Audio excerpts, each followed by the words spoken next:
ನಮಸ್ಕಾರ ಸ್ನೇಹಿತರೆ, ಹೇಗಿದ್ದಾರೆ ಎಲ್ಲರೂ ಚೆನ್ನಾಗಿದ್ದಾರೆ ಅಂದ್ಕೊಂಡು ಸ್ನೇಹಿತರೆ. ಎಲ್ರಿಗೂ SPB ಮೀಡಿಯಾದ ಮತ್ತೊಂದು ವಿಡಿಯೋಗೆ ತಮಗೆಲ್ರಿಗೂ ಸ್ವಾಗತ ಸುಸ್ವಾಗತ. 2026ರ ಹೊಸ ವರ್ಷದಲ್ಲಿ ಮಕರ ರಾಶಿಯವರಿಗೆ ಈ ವರ್ಷದ ವಾರ್ಷಿಕ ಭವಿಷ್ಯ ಹೇಗಿರಲಿದೆ, ಈ ತಿಂಗಳು ಉಂಟಾಗ್ತಿರುವಂತಹ ಗ್ರಹ ಸಂಚಾರದ ಬದಲಾವಣೆಯು ಈ ವರ್ಷದಲ್ಲಿ ಏನೆಲ್ಲ ಬದಲಾವಣೆಗಳನ್ನು ನಿಮ್ಮ ಜೀವನದಲ್ಲಿ ತರಲಿದೆ, ಹಾಗೆಯೇ ವರ್ಷ ಪೂರ್ತಿ ನಿಮ್ಮ ಮೇಲೆ ಶನಿಯ ಆಶೀರ್ವಾದ ಇರಲಿದೆಯಾ, ಸಕಲೈಶ್ವರ್ಯ ಪ್ರಾಪ್ತಿಯಾಗಿರಲಿದೆಯಾ, ನಿಮ್ಮ ಜೀವನದ ವಿವಿಧ ಅಂಶಗಳಾದಂತಹ ವೃತ್ತಿ ಕ್ಷೇತ್ರದಲ್ಲಿ ಬೆಳವಣಿಗೆ ಹೇಗಿರಲಿದೆ, ವಿದ್ಯಾರ್ಥಿಗಳಿಗೆ ಈ ವರ್ಷ ಶುಭದಾಯಕವಾಗಿರಲಿದೆಯಾ, ವ್ಯಾಪಾರಸ್ಥರಿಗೆ ಈ ವರ್ಷ ಉತ್ತಮ ಲಾಭವಾಗಿರಲಿದೆಯಾ, ಕೌಟುಂಬಿಕ ಜೀವನ ಹೇಗಿರಲಿದೆ, ಆರೋಗ್ಯ ಸ್ಥಿತಿ ಹೇಗಿರಲಿದೆ, ಆರ್ಥಿಕ ಪರಿಸ್ಥಿತಿ ಹೇಗಿರಲಿದೆ, ಏನೆಲ್ಲ ಶುಭ ಫಲಿತಾಂಶಗಳನ್ನು ಕಾಣಲಿದ್ದೀರಿ, ಹಾಗೆಯೇ ಈ ವರ್ಷದಲ್ಲಿ ಉಂಟಾಗ್ತಿರುವಂತಹ ಸಮಸ್ಯೆಗಳಿಗೆ ನೀವು ಮಾಡಬೇಕಾಗಿರುವಂತಹ ಸರಳ ಪರಿಹಾರಗಳನ್ನು ಕೂಡ ಇದೇ ವಿಡಿಯೋದಲ್ಲಿ ತಿಳಿಸ್ಕೊಡ್ತಾ ಹೋಗ್ತಾನೆ ಸ್ನೇಹಿತರೆ. ಆದ್ದರಿಂದ ವಿಡಿಯೋನ ಸ್ಕಿಪ್ ಮಾಡದೆ ಇಲ್ಲಿಂದ ಕೊನೆ ತನಕ ನೋಡ್ತಾ ಬನ್ನಿ. ಸ್ಕಿಪ್ ಮಾಡಿ ವಿಡಿಯೋನ ನೋಡೋದ್ರಿಂದ ಅಷ್ಟು ಇನ್ಫಾರ್ಮೇಷನ್ ಅರ್ಥ ಆಗೋದಿಲ್ಲ. ಸೊ ಫಸ್ಟಿಂದ ಎಂಡ್ ತನಕ ವಿಡಿಯೋನ ವಾಚ್ ಮಾಡಿ. ಹಾಗೆ ನಮ್ಮ ಈ ವಿಡಿಯೋ ಇಷ್ಟ ಆಗಿತ್ತು ಅಂದರೆ ವಿಡಿಯೋಗೆ ಒಂದು ಲೈಕ್ ಮಾಡಿ ಸ್ನೇಹಿತರೆ. ಯಾರೇನೂ ನಮ್ಮ ಚಾನಲ್ನ ಸಬ್ಸ್ಕ್ರೈಬ್ ಮಾಡ್ಕೊಂಡಿಲ್ಲ ಅವರು ಈಗಲೇ ಸಬ್ಸ್ಕ್ರೈಬ್ ಮಾಡ್ಕೊಳ್ಳಿ. ಸಬ್ಸ್ಕ್ರೈಬ್ ಮಾಡಿಕೊಂಡು ಪ್ರತಿನಿತ್ಯ ವಿಡಿಯೋನ ವಾಚ್ ಮಾಡ್ತಾರೆ ಅವರಿಗೆ ಥ್ಯಾಂಕ್ ಯು ಸೋ ಮಚ್ ಅಂತ ಹೇಳ್ತಾ, ಇನ್ನು ತಡ ಮಾಡೋದು ಬೇಡ ಸ್ನೇಹಿತರೆ. ಈ 2026ರ ವರ್ಷದಲ್ಲಿ ಮಕರ ರಾಶಿಯವರ ಭವಿಷ್ಯ ಹೇಗಿರಲಿದೆ ಎಂಬುದನ್ನು ಒಂದೊಂದಾಗಿ ತಿಳ್ಕೊಳ್ತಾ ಬರೋಣ. ಹೌದು ಸ್ನೇಹಿತರೆ, ಈ 2026ರ ರಾಶಿ ಫಲದ ಪ್ರಕಾರ ಬರೋದಾದರೆ, ಈ ಮಕರ ರಾಶಿಯವರಿಗೆ ಈ ವರ್ಷವು ನಿಮ್ಮ ಜೀವನದಲ್ಲಿ ಕಠಿಣ ಪರಿಶ್ರಮ, ಆತ್ಮವಿಶ್ವಾಸ, ಆತ್ಮಾವಲೋಕನ ಮತ್ತು ಶಾಶ್ವತ ಬದಲಾವಣೆಯ ಸಂಯೋಜನೆಯನ್ನು ತರ್ತದೆ. ಈ ವರ್ಷ ಬಾಹ್ಯ ಸಂದರ್ಭಗಳಿಗಿಂತ ಹೆಚ್ಚಾಗಿ ನಿಮ್ಮ ಪ್ರಯತ್ನಗಳು ಮತ್ತು ನಿರ್ಧಾರ ತೆಗೆದುಕೊಳ್ಳುವಂತಹ ಸಾಮರ್ಥ್ಯಗಳನ್ನು ನಂಬಲು ನಿಮಗೆ ಕಲಿಸ್ತಾ ಹೋಗ್ತದೆ. ವರ್ಷದ ಆರಂಭದಿಂದ 3ನೇ ಮನೆಯಲ್ಲಿ ಶನಿಯ ಸಂಚಾರ ಉಂಟಾಗೋ ಕಾರಣ ಕೆಲಸ ಆಧಾರಿತ ವಿಧಾನಗಳನ್ನು ಅಳವಡಿಸಿಕೊಳ್ಳಲು ನಿಮ್ಮನ್ನು ಪ್ರೇರೇಪಿಸ್ತಾ ಹೋಗ್ತದೆ. ಅದರಲ್ಲೂ ಈ ಜನವರಿ 1ರಿಂದ ಶನಿ ವರ್ಷವಿಡೀ 3ನೇ ಮನೆಯಲ್ಲಿ ಉಳಿಯುತ್ತಾರೆ. ಧೈರ್ಯ, ಆತ್ಮವಿಶ್ವಾಸ, ಶೌರ್ಯ, ಸಂವಹನದ ಕೌಶಲ್ಯ, ನಿರಂತರ ಪ್ರಯತ್ನವನ್ನು ನಿಮ್ಮ ದೊಡ್ಡ ಶಕ್ತಿಗಳನ್ನಾಗಿ ಮಾಡಿಕೊಳ್ತಾ ಹೋಗ್ತಾರೆ. ಜೀವನದಲ್ಲಿ ಸ್ವಂತವಾಗಿ ಮುಂದುವರಿಯಲು ಬಯಸುವವರಿಗೆ ಈ ಸಮಯವು ವಿಶೇಷವಾಗಿ ಮುಖ್ಯವಾಗಿರ್ತದೆ. ಅದೃಷ್ಟಕ್ಕಿಂತ ಹೆಚ್ಚಾಗಿ ಕಠಿಣ ಪರಿಶ್ರಮವು ಉತ್ತಮವಾದ ಫಲಿತಾಂಶಗಳನ್ನು ಈ ರಾಶಿಯವರಿಗೆ ನಿರ್ಧರಿಸಲಿದೆ ಅಂತಲೇ ಹೇಳ್ಬೋದು.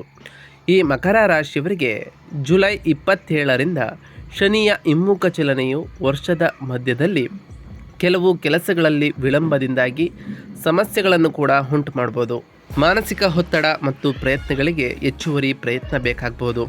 ಈ ಅವಧಿಯು ನಿಮ್ಮ ತಾಳ್ಮೆಯನ್ನು ಕೂಡ ಪರೀಕ್ಷಿಸುತ್ತದೆ. ನೀವು ಇಂದಿನ ನಿರ್ಧಾರಗಳನ್ನು ಮರುಪರಿಶೀಲಿಸಬೇಕಾಗಬಹುದು. ಡಿಸೆಂಬರ್ 11ರಿಂದ ಶನಿಯ ನೇರ ಚಲನೆಯೊಂದಿಗೆ ವರ್ಷದ ಅಂತಿಮ ಹಂತವು ಸ್ಪಷ್ಟತೆಯನ್ನು ಕೂಡ ಈ ರಾಶಿಯವರಿಗೆ ತರಲಿದ್ದು, ಆತ್ಮವಿಶ್ವಾಸ ಮರಳುತ್ತದೆ ಮತ್ತು ಸ್ಥಗಿತಗೊಂಡಂತಹ ಕೆಲಸಗಳು ಕೂಡ ವೇಗವಾಗಿ ನಡೀತಾ ಬರ್ತವೆ ಸ್ನೇಹಿತರೆ. ಇನ್ನು ಹಣಕಾಸಿನ ವಿಚಾರದ ಬಗ್ಗೆ ಮಾತನಾಡ್ತಾ ಬರೋದಾದರೆ, ಈ 2026ರ ವರ್ಷವು ಮಕರ ರಾಶಿಯವರಿಗೆ ಆರ್ಥಿಕ ವಿಷಯಗಳಲ್ಲಿ ಪ್ರಗತಿಯನ್ನು ಕಂಡು ಬರ್ತಾ ಹೋಗ್ತದೆ. 3ನೇ ಮನೆಯಲ್ಲಿ ಶನಿಯ ಸಂಚಾರವು ಆದಾಯವನ್ನು ಹೆಚ್ಚಿಸಲು ಹೊಸ ಪ್ರಯತ್ನಗಳನ್ನು ಪ್ರೋತ್ಸಾಹಿಸಲಿದ್ದು, ಹೆಚ್ಚುವರಿ ಕೆಲಸ, ಉಪಯೋಜನೆಗಳು ಅಥವಾ ಕೌಶಲ್ಯ ಆಧಾರಿತ ಕೆಲಸವು ನಿಮ್ಮ ಗಳಿಕೆಯನ್ನು ಕೂಡ ಹೆಚ್ಚಿಸಲಿದೆ. ನಿಮ್ಮ ಗಳಿಕೆ ನಿಧಾನವಾದರೂ ಸ್ಥಿರವಾಗಿ ಮುಂದುವರಿಯಲಿದೆ. ಜನವರಿ 1ರಿಂದ ಜೂನ್ 2ರವರೆಗೆ 6ನೇ ಮನೆಯಲ್ಲಿ ಗುರುವಿನ ಸಾಗಣೆಯು ವೆಚ್ಚಗಳು ಮತ್ತು ಜವಾಬ್ದಾರಿಗಳನ್ನು ಹೆಚ್ಚಿಸ್ಬೋದು. ವಿಶೇಷವಾಗಿ ಹೇಳಬೇಕು ಅಂತಂದರೆ ಆರೋಗ್ಯ, ಸಾಲ ಅಥವಾ ಕುಟುಂಬದ ಜವಾಬ್ದಾರಿಗಳು ಈ ಅವಧಿಯಲ್ಲಿ ನಿಮ್ಮ ಬಜೆಟ್ ಬಗ್ಗೆ ಜಾಗರೂಕರಾಗಬೇಕು ಮತ್ತು ಅನಗತ್ಯ ಖರ್ಚುಗಳನ್ನು ತಪ್ಪಿಸಬೇಕು ಎಂದು ಎಚ್ಚರಿಸಲಿದೆ. ವರ್ಷದ ಉತ್ತರಾರ್ಧದಲ್ಲಿ ಗುರುವಿನ 7ನೇ ಮನೆಗೆ ಪ್ರವೇಶವು ಆರ್ಥಿಕ ಪ್ರಗತಿಯನ್ನು ಕೂಡ ತರಲಿದ್ದು, ಪಾಲುದಾರಿಕೆ ಮತ್ತು ವ್ಯವಹಾರ ಒಪ್ಪಂದಗಳು ಸಾಕಷ್ಟು ಪ್ರಯೋಜನಕಾರಿ ಆಗಿ ಇರಲಿದೆ ಸ್ನೇಹಿತರೆ.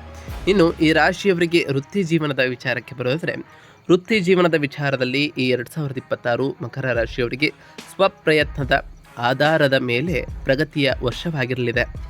ವರ್ಷವಿಡೀ 3ನೇ ಮನೆಯಲ್ಲಿ ಶನಿಯ ಸಂಚಾರವು ನಿಮ್ಮ ಯಶಸ್ಸನ್ನು ತ್ವರಿತ ಅದೃಷ್ಟದಿಂದಲ್ಲ, ಆದರೆ ಸ್ಥಿರವಾದ ಪ್ರಯತ್ನಗಳಿಂದ ಬರ್ತಾ ಹೋಗ್ತದೆ. ಕನ್ಸಿಸ್ಟೆನ್ಸಿಯನ್ನು ನೀವು ಮೇಂಟೈನ್ ಮಾಡಬೇಕಾಗಿರ್ತದೆ ಸ್ನೇಹಿತರೆ.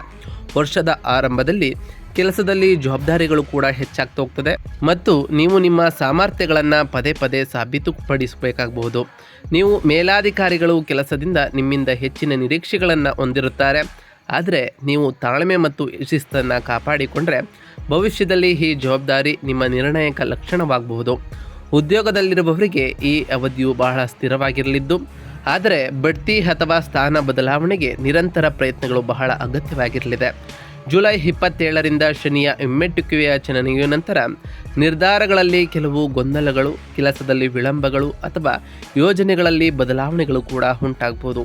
ಈ ಹಂತವು ಆ ಥರದ ನಿರ್ಧಾರಗಳನ್ನು ತಪ್ಪಿಸಿ ದೀರ್ಘಾವಧಿಯ ವಿಧಾನವನ್ನು ಅಳವಡಿಸಿಕೊಳ್ಳಲು ನಿಮಗೆ ಬಹಳಷ್ಟು ಸಹಾಯವನ್ನು ಮಾಡಲಿದೆ. ಡಿಸೆಂಬರ್ ನಂತರ ಶನಿಯ ನೇರ ಚಲನೆಯು ಕೆಲಸದ ಸ್ಥಳಕ್ಕೆ ಸ್ಪಷ್ಟತೆಯನ್ನು ಕೂಡ ತರಲಿದೆ ಮತ್ತು ಬಾಕಿ ಇರುವಂತಹ ಯೋಜನೆಗಳು ಪುನರಾರಂಭಗೊಳ್ತಾ ಹೋಗ್ತವೆ. ಜನವರಿ 1ರಿಂದ ಜೂನ್ 2ರವರೆಗೆ 6ನೇ ಮನೆಯಲ್ಲಿ ಗುರುವಿನ ಸಂಚಾರವು ಸ್ಪರ್ಧೆ, ಕೆಲಸದ ಹೊರೆ ಮತ್ತು ಸವಾಲುಗಳನ್ನು ಹೆಚ್ಚಿಸ್ಬೋದು ಅಂತಲೇ ಹೇಳ್ಬೋದು ಸ್ನೇಹಿತರೆ. ಆದರೆ ಇದು ನಿಮ್ಮ ದಕ್ಷತೆ ಮತ್ತು ಅನುಭವವನ್ನು ಕೂಡ ಹೆಚ್ಚಿಸಲಿದೆ. ಜೂನ್ 2ರ ನಂತರ 7ನೇ ಮನೆಗೆ ಗುರುವಿನ ಪ್ರವೇಶವು ವ್ಯವಹಾರ, ಪಾಲುದಾರಿಕೆ, ಸಮಾಲೋಚನೆ, ಕ್ಲೈಂಟ್ ಆಧಾರಿತ ಕೆಲಸಗಳು ಮತ್ತು ಸಾರ್ವಜನಿಕ ವ್ಯವಹಾರಗಳಿಗೆ ಅತ್ಯಂತ ಅನುಕೂಲಕರವಾದಂತಹ ಸಮಯ ಅಂತಲೇ ಹೇಳ್ಬೋದು. ಇನ್ನು ವೈವಾಹಿಕ ಜೀವನದ ವಿಚಾರಕ್ಕೆ ಬರೋದಾದರೆ ಈ 2026ರ ವರ್ಷವು ವೈವಾಹಿಕ ಜೀವನಕ್ಕೆ ತುಂಬ ಒಳ್ಳೆಯದಾಗಿರಲಿದೆ. ನಿಮ್ಮ ಸಂಗಾತಿಯ ನಡುವೆ ತಿಳುವಳಿಕೆಯೂ ಕೂಡ ಇರಲಿದೆ. ಪ್ರತಿಯೊಂದು ಸಂದರ್ಭದಲ್ಲೂ ನಿಮ್ಮ ಜೀವನ ಸಂಗಾತಿಯು ನಿಮ್ಮ ಹಿಂದೆ ನಿಲ್ತಾ ಹೋಗ್ತಾರೆ. ವರ್ಷದ ಆರಂಭದಲ್ಲಿ ವೈವಾಹಿಕ ಜೀವನದಲ್ಲಿ ವಿಶೇಷವಾದ ಏನು ಗೋಚರಿಸುವುದಿಲ್ಲ. ಆದರೆ ಮಾರ್ಚ್ ನಂತರ ಸಂತೋಷದ ಬಣ್ಣಗಳು ಅದರಲ್ಲಿ ಬೆರೆತಿರುತ್ತವೆ. ನಿಮ್ಮ ಸಂಗಾತಿಯಿಂದ ನೀವು ಕೆಲವು ರೀತಿಯ ಪ್ರಯೋಜನಗಳನ್ನು ಕೂಡ ಪಡೆಯುತ್ತೀರಿ. ಅವರ ಮೂಲಕ ನೀವು ಕೆಲವು ಒಳ್ಳೆಯ ಸುದ್ದಿಗಳನ್ನು ಕೂಡ ಪಡೆಯಬಹುದು. ಆದರೆ ಈ ಸಮಯದಲ್ಲಿ ಅವರ ಆರೋಗ್ಯದ ಬಗ್ಗೆಯೂ ಕೂಡ ಸಂಪೂರ್ಣ ಕಾಳಜಿಯನ್ನು ವಹಿಸಬೇಕು. ಮಕ್ಕಳು ನಿಮ್ಮ ಸಂತೋಷಕ್ಕೆ ಕಾರಣರಾಗಿರ್ತಾರೆ. ಮಕ್ಕಳು ತಮ್ಮ ಅಧ್ಯಯನದಲ್ಲಿ ಉತ್ತಮವಾಗಿ ಕಾರ್ಯವನ್ನು ನಿರ್ವಹಿಸ್ತಾರೆ. ನಿಮ್ಮ ಸಂಗಾತಿಗೆ ವೈವಾಹಿಕ ಜೀವನವನ್ನು ಸಂತೋಷವಾಗಿಡಲು ಸಾಕಷ್ಟು ಸಮಯವನ್ನು ನೀಡಿ ಸ್ನೇಹಿತರೆ. ಇದರಿಂದ ನಿಮ್ಮ ವೈವಾಹಿಕ ಜೀವನವೂ ಕೂಡ ಇನ್ನಷ್ಟು ಗಟ್ಟಿಮುಟ್ಟಾಗಿ ಇರಲಿದೆ. ಇನ್ನು ಪ್ರೇಮ ಜೀವನದ ವಿಚಾರಕ್ಕೆ ಬರೋದಾದರೆ ಈ 2026ರ ವರ್ಷವು ಈ ಮಕರ ರಾಶಿಯವರಿಗೆ ಪ್ರೀತಿ ಮತ್ತು ಕುಟುಂಬ ವಿಷಯಗಳಲ್ಲಿ ಸಂಯಮ, ತಿಳುವಳಿಕೆ ಮತ್ತು ಭಾವನಾತ್ಮಕ ಪರಿಪಕ್ವತೆಯನ್ನು ಬಯಸಲಿದೆ. ರಾಹು ವರ್ಷದ ಬಹುಪಾಲು 2ನೇ ಮನೆಯಲ್ಲಿ ಮತ್ತು ಕೇತು 8ನೇ ಮನೆಯಲ್ಲಿ ಇರ್ತಾರೆ. ಕುಟುಂಬ ಸಂವಹನ, ಮಾತು ಮತ್ತು ಭಾವನಾತ್ಮಕ ಸ್ಥಿರತೆಗೆ ವಿಶೇಷವಾದ ಗಮನವನ್ನು ನೀಡಬೇಕಾಗಬಹುದು. ಯಾವುದೇ ಕಠಿಣ ಮಾತುಗಳು ಅಥವಾ ತಪ್ಪು ಗ್ರಹಿಕೆಗಳು ಸಂಬಂಧಗಳಲ್ಲಿ ಅಂತರವನ್ನು ಕೂಡ ಉಂಟು ಮಾಡ್ಬೋದು ಸ್ನೇಹಿತರೆ. ವಿವಾಹಿತ ವ್ಯಕ್ತಿಗಳಿಗೆ ಈ ವರ್ಷ ಸಂಬಂಧಗಳನ್ನು ಗಾಢವಾಗಿಸಲು ಅವಕಾಶಗಳು ಕೂಡ ಸಿಗಲಿದೆ. ನಿಮ್ಮ ಸಂವಹನ ಮತ್ತು ನಂಬಿಕೆಯನ್ನು ಕಾಪಾಡಿಕೊಳ್ತಾ ಹೋಗ್ತಾರೆ. ಪ್ರೇಮ ಸಂಬಂಧಗಳಲ್ಲಿಯೂ ಸಹ ಪ್ರಾಮಾಣಿಕತೆ ಮತ್ತು ಭಾವನಾತ್ಮಕ ಸಂಪರ್ಕವನ್ನು ನೋಟಕ್ಕಿಂತ ಆದ್ಯತೆ ನೀಡಬೇಕಾಗಿರಲಿದೆ ಸ್ನೇಹಿತರೆ. ಡಿಸೆಂಬರ್ 5ರಿಂದ ರಾಹು ಲಗ್ನಕ್ಕೆ ಪ್ರವೇಶ ಮತ್ತು ಕೇತು 7ನೇ ಮನೆಗೆ ಪ್ರವೇಶವನ್ನು ಮಾಡುವ ಕಾರಣ ಸಂಬಂಧಗಳಲ್ಲಿ ಮರುಮೌಲ್ಯಮಾಪನದ ಪರಿಸ್ಥಿತಿಯು ಕೂಡ ಸೃಷ್ಟಿಯಾಗ್ಬೋದು. ಈ ಹಂತದಲ್ಲಿ ಯಾವ ಸಂಬಂಧಗಳು ನಿಮ್ಮ ಜೀವನಕ್ಕೆ ಸ್ಥಿರತೆಯನ್ನು ತರುತ್ತದೆ, ಯಾವ ಸಂಬಂಧಗಳು ಗೊಂದಲವನ್ನು ಮಾತ್ರ ಸೃಷ್ಟಿಸುತ್ತದೆ ಎಂಬುದನ್ನು ನೀವು ಮಾತ್ರ ನಿರ್ಧರಿಸಬೇಕಾಗಿರ್ತದೆ. ಈ ವರ್ಷ ಪ್ರೀತಿಯಲ್ಲಿ ಸ್ಥಿರತೆ, ಸ್ಪಷ್ಟತೆ ಮತ್ತು ಪ್ರಬುದ್ಧ ನಿರ್ಧಾರಗಳನ್ನು ಕೂಡ ಸೂಚಿಸಲಿದೆ ಅಂತಲೇ ಹೇಳ್ಬೋದು. ಇನ್ನು ಶಿಕ್ಷಣದ ವಿಚಾರಕ್ಕೆ ಬರೋದಾದರೆ ಈ ವರ್ಷ ಶಿಕ್ಷಣ ಮತ್ತು ಜ್ಞಾನ ಕ್ಷೇತ್ರದಲ್ಲಿ ನಿರಂತರವಾದ ಪ್ರಯತ್ನ, ಶಿಸ್ತು ಮತ್ತು ಆತ್ಮವಿಶ್ವಾಸದಿಂದ ಕೂಡಿರಲಿದೆ ಅಂತಲೇ ಹೇಳ್ಬೋದು. 3ನೇ ಮನೆಯಲ್ಲಿ ಶನಿಯ ಸಂಚಾರವು ಅಧ್ಯಯನದಲ್ಲಿ ಏಕಾಗ್ರತೆ, ಶ್ರದ್ಧೆ ಮತ್ತು ಸ್ವಯಂ ನಿಯಂತ್ರಣದ ಬಲವನ್ನು ಕೂಡ ನೀಡಲಿದೆ ಸ್ನೇಹಿತರೆ. ಸ್ಪರ್ಧಾತ್ಮಕ ಪರೀಕ್ಷೆಗಳಿಗೆ ತಯಾರಿ ನಡೆಸುವಂತಹ ವಿದ್ಯಾರ್ಥಿಗಳಿಗೆ ವರ್ಷದ ಮಧ್ಯದಲ್ಲಿ ವಿಶೇಷವಾಗಿ ಶನಿಯ ಹಿಮ್ಮೆಟ್ಟುವ ಅವಧಿಯು ಹೆಚ್ಚು ಶ್ರಮಿಸಬೇಕಾದಂತಹ ಕಾಲ ಆಗಿರಲಿದೆ. ಈ ಹೆಚ್ಚುವರಿ ಪ್ರಯತ್ನವು ಭವಿಷ್ಯದಲ್ಲಿ ಶಾಶ್ವತವಾದಂತಹ ಯಶಸ್ಸಿಗೆ ಅಡಿಪಾಯವನ್ನು ಹಾಕಲಿದೆ.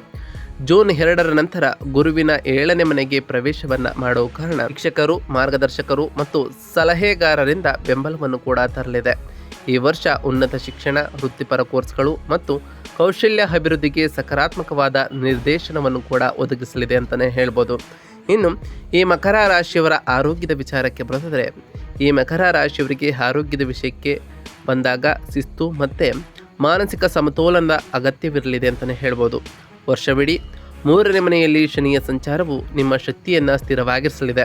ಆದರೆ ಜುಲೈ 27ರಿಂದ ಡಿಸೆಂಬರ್ 11ರವರೆಗೆ ಶನಿಯ ಹಿಮ್ಮುಖ ಹಂತದಲ್ಲಿ ಆಯಾಸ, ಒತ್ತಡ, ಮಾನಸಿಕ ಒತ್ತಡವು ಕೂಡ ಹೆಚ್ಚಾಗಬಹುದು. 6ನೇ ಮನೆಯಲ್ಲಿ ಗುರುವಿನ ಸಂಚಾರವು ದೀರ್ಘಕಾಲದ ಕಾಯಿಲೆಗಳು ಅಥವಾ ಜೀವನ ಶೈಲಿಯ ಸಮಸ್ಯೆಗಳನ್ನು ಪರಿಹರಿಸಲು ಸೂಚಿಸಲಿದೆ.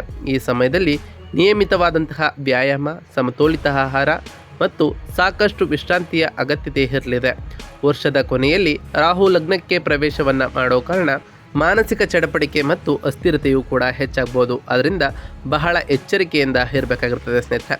ಒಟ್ಟಾರೆಯಾಗಿ ಈ 2026ರ ವರ್ಷವು ಒಂದಿಷ್ಟು ಸಕಾರಾತ್ಮಕ ಬದಲಾವಣೆಗಳನ್ನು ತಂದರೆ ಒಂದಿಷ್ಟು ಎಚ್ಚರಿಕೆಯ ಸೂಚನೆಗಳನ್ನು ಕೂಡ ಸೂಚಿಸಲಿದೆ. ಆದ್ದರಿಂದ ಈ 2026ರ ವರ್ಷದಲ್ಲಿ ಈ ರಾಶಿಯವರು ಮಾಡಬೇಕಾಗಿರುವಂತಹ ಸರಳ ಪರಿಹಾರಗಳೇನು, ಗ್ರಹಗಳ ಬಲಕ್ಕಾಗಿ ಏನೆಲ್ಲ ಪರಿಹಾರವನ್ನು ಮಾಡಿದರೆ ಒಳ್ಳೆಯದು ಎಂಬುದನ್ನು ತಿಳಿಸ್ಕೊಡ್ತಾ ಹೋಗ್ತೇನೆ. ಗಮನವಿಟ್ಟು ನೋಡ್ತಾ ಬನ್ನಿ ಸ್ನೇಹಿತರೆ. ಮೊದಲನೇದಾಗಿ ಪ್ರತಿ ಶನಿವಾರದಂದು ಓಂ ಶಂ ಶನೈಶ್ವರಾಯ ನಮಃ ಎಂಬ ಬೀಜ ಮಂತ್ರವನ್ನು ಜಪಿಸಿ ಸ್ನೇಹಿತರೆ. ಸಾಧ್ಯವಾದರೆ ಶನಿದೇವರ ದೇವಾಲಯಕ್ಕೆ ತೆರಳಿ ಶನಿದೇವರಿಗೆ ಪ್ರಿಯವಾಗಿರುವಂತಹ ಕಪ್ಪು ಎಳ್ಳಿನ ಬತ್ತಿಯನ್ನು ಶನಿದೇವರ ದೇವಸ್ಥಾನದಲ್ಲಿ ಹಚ್ಚೋದ್ರಿಂದ ಆ ಶನಿದೇವರ ಸಕಾರಾತ್ಮಕ ಪ್ರಭಾವಕ್ಕೆ ಒಳಗಾಗಬಹುದಾಗಿದೆ. ಇದರಿಂದ ನಿಮ್ಮ ಜೀವನದಲ್ಲಿ ಸಾಕಷ್ಟು ಬದಲಾವಣೆಗಳನ್ನು ಕೂಡ ಕಾಣಬಹುದಾಗಿದೆ. ಪ್ರತಿ ಗುರುವಾರದಂದು ಓಂ ಗುರುಭ್ಯೋ ನಮಃ ಎಂಬ ಮಂತ್ರವನ್ನು ಜಪಿಸಿ ಗುರುಗಳು ಮತ್ತು ಹಿರಿಯರ ಆಶೀರ್ವಾದವನ್ನು ಪಡೆದುಕೊಳ್ಳಿ. ನಿಮ್ಮ ಕೈಲಾದಷ್ಟು ಬಡವರಿಗೆ ದಾನವನ್ನು ಮಾಡಿ ಸ್ನೇಹಿತರೆ.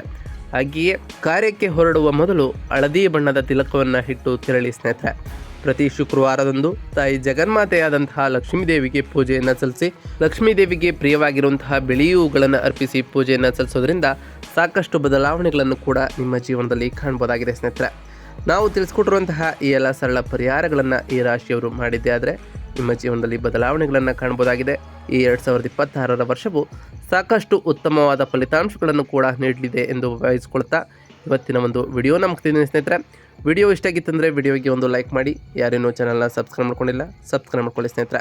ಸಬ್ಸ್ಕ್ರೈಬ್ ಮಾಡಿಕೊಂಡು ಪ್ರತಿನಿತ್ಯ ವಿಡಿಯೋನ ವಾಚ್ ಮಾಡ್ತಿರೋರಿಗೆ ಥ್ಯಾಂಕ್ ಯು ಸೋ ಮಚ್ ಅಂತ ಹೇಳ್ತಾ, ಹಾಗೆ ಕಮೆಂಟ್ನಲ್ಲಿ ಓಂ ಶನೈಶ್ವರಾಯ ನಮಃ, ಓಂ ಗುರುಭ್ಯೋ ನಮಃ, ಓಂ ಲಕ್ಷ್ಮೀನಾರಾಯಣಾಯ ನಮಃ ಎಂದು ಕಮೆಂಟ್ ಮಾಡಿ ಸ್ನೇಹಿತರೆ.